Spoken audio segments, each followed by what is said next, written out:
एक नदी के किनारे एक भोला भाला सारस रहता था। घंटों तक एक टांग पर नदी में खड़े रहता, तब जाकर मछली का शिकार मिलता। उसी नदी पर पानी पीने एक लोमड़ी भी आती थी। लोमड़ी रोज सारस को नदी में एक टांग पर खड़ा देखकर अचंभे में पड़ जाती थी। लोमड़ी ने सोचा, यह तो बड़ा साधु है, इससे दोस्ती करनी चाहिए। कुछ दिनों तक वे एक दूसरे के दुख दर्द सुनते रहे। अब लोमड़ी पानी पीने नदी पर आती और बहुत देर तक सारस से बातें करती रहती। सारस को पास के जंगल की बहुत सी बातें लोमड़ी से पता चली। सारस जिस दिन कुछ ज़्यादा मछलियाँ पकड़ लेता था, उनमें से कुछ मछलियाँ लोमड़ी को भी दे देता था। लोमड़ी को तो जैसे उस दिन दावत ही हो जाती थी।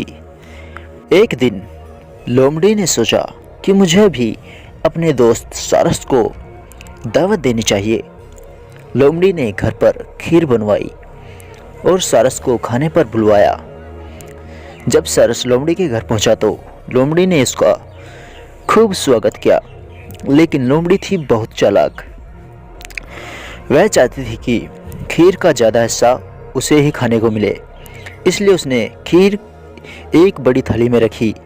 लोमड़ी ने सारस से कहा, खीर गर्म थी इसलिए मैंने थाली में रखी है, जिससे ठंडे हो जाए। इतना कहकर लोमड़ी खाने लगी। सारस थाली में चोंच मारता रहा और बहुत कम खीर खा पाया। लोमड़ी ने पेट भरकर खीर खाई और डकार ली।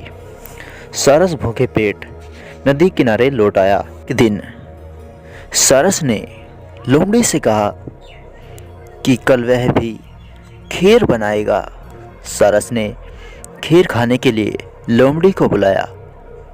दूसरे दिन जब लोमड़ी खीर खाने सारस के पास पहुंची तो सारस ने खाने के लिए खीर एक लंबे की मुंह की सुराही में रखी और कहा, कहीं तुम्हारे आने तक खीर ठंडी ना हो जाए, इसलिए खीर को एक लंबी गर्दन वाले बर्तन में रखा है।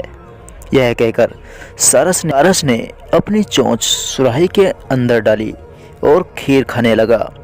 लोमड़ी की जीभ खीर तक पहुंच ही नहीं पाई। सुराही की गर्दन में फंसकर लोमड़ी का मुंह भी छिल गया।